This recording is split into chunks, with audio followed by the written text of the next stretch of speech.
Assalamualaikum and good morning everyone. My name is Fahmi. I am from Set 9. Today, I will be sharing you an exciting and emotional story titled SKYJACK by Tim Vicary. This story revolves around a tense hijacking and the challenges faced by the British Prime Minister Helen Sandberg as she makes critical decisions to resolve the crisis. Let's move on to the frames. As you can see, there is a total of 12 frames for the story. The story flows starting from the beginning, the problem build-up, the outcome, the resolution, and of course the ending. Most of the content displayed appears serious. This story will have a serious tone with themes of thrill, suspense, and intense decision-making. So before we get into the story, let me introduce the two central characters of the story. So the first one is Helen Sandberg. Helen Sandberg is the British Prime Minister and plays a key role in this story. In this story, her leadership and courage are tested as she faces challenges that demand both strength and tough decisions. So the next character would be Carl. Carl is Helen's husband, a calm and kind man who unexpectedly becomes a central part of the story. His situation adds emotional depth and raises the stakes for everyone involved. So the story begins with a simple but heartfelt goodbye at the airport.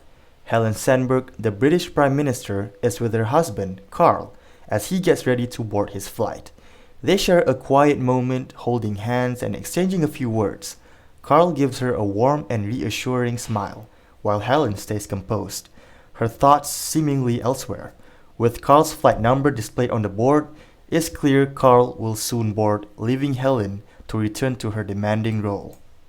It all went seemingly well for Carl, until we are introduced to the build-up of the problem.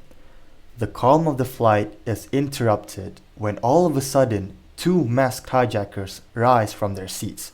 One of them, standing tall in the aisle, holds a gun, commanding the passengers to stay silent. The other hijacker moves cautiously towards the pit, keeping watch. The passengers are visibly uneasy, some avoid eye contact, while others glance around nervously. Carl sits upright and still, observing the situation carefully but choosing not to react. As you can see from the frame, one of the hijackers in the aisle raises one hand to silence the terrified passengers.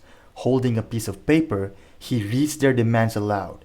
They have taken control of the plane and are demanding the release of their leader, Yusuf al-Mahmoud, a notorious terrorist currently imprisoned. He warns that if their demands are not met within the hour, they will begin killing the passengers, starting with one as a warning. As you can see from the frame, this event has alerted the Prime Minister, as she listens intently on the phone as the hijackers demand the release of Yusuf. Midway through the conversation, she is notified by an advisor that her husband is one of the passengers on the hijacked plane. Her expression hardens, but she stays composed, knowing she must focus on the bigger picture. The room is tense as advisors quietly discuss their options, with the hijacker's deadline looming closer. From the frame, we can see the Prime Minister already gathered all of the important personnel as she had already led an urgent meeting with government and military leaders. Some suggest negotiating with the hijackers, while others push for a military rescue. Despite knowing her husband is on board, the Prime Minister stays focused as the clock ticks down, weighing every option to save the passengers. And here we enter the outcome of the story. As we can see from the frame, the Prime Minister is currently on the phone with the hijackers, trying to buy time. She speaks calmly but firmly, offering to discuss their demands. The hijackers repeat their ultimatum. They want Yusuf, their captured leader, released immediately, threatening to start executing passengers if their demands are not met. Every second counts as tension rises and the hijackers grow impatient. On the plane, we can see Carl sits calmly despite the growing tension. As we can see next to him, a woman is visibly terrified, clutching her hands tightly. Carl leans over and speaks softly, offering reassurance, trying to calm her nerves. The hijacker, patrolling the aisle with a gun, keeps a close watch on the passengers. Everyone is on edge, waiting helplessly for the next move. But Carl's quiet resolve gives the frightened passengers around him a small glimmer of hope. The hijackers recognizes Carl as the husband of Helen Sandberg from coverage and his resemblance to public photos. Seizing the opportunity, one hijacker points a gun at Carl and threatens to kill him if their demand to release Yusuf is not met.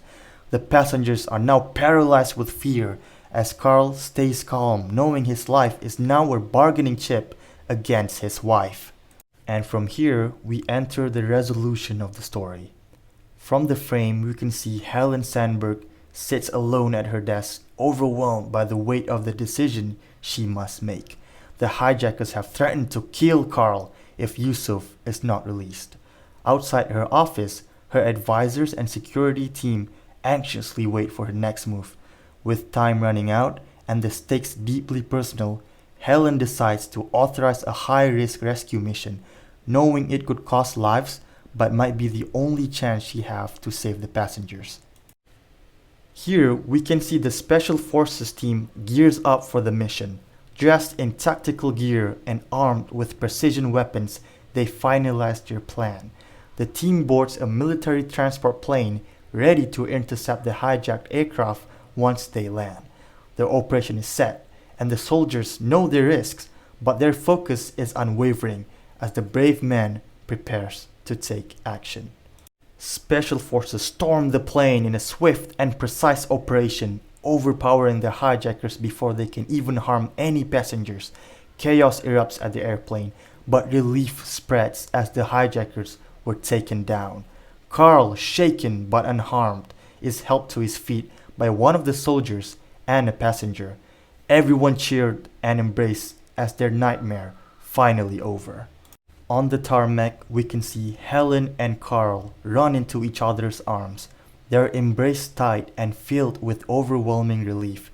Tears stream down Helen's face as the weight of the ordeal finally lifts, and Carl holds her close, his gratitude unspoken but deeply felt. The cheers and applause of the crowd echo around them, a powerful reminder of the lives saved and the nightmare that has ended. Behind them, the plane stands still and silent, a symbol of survival and the hard-won peace after a harrowing journey. And that is all for the story SKYJACK by Tim Vicary. Thank you all for listening, and goodbye.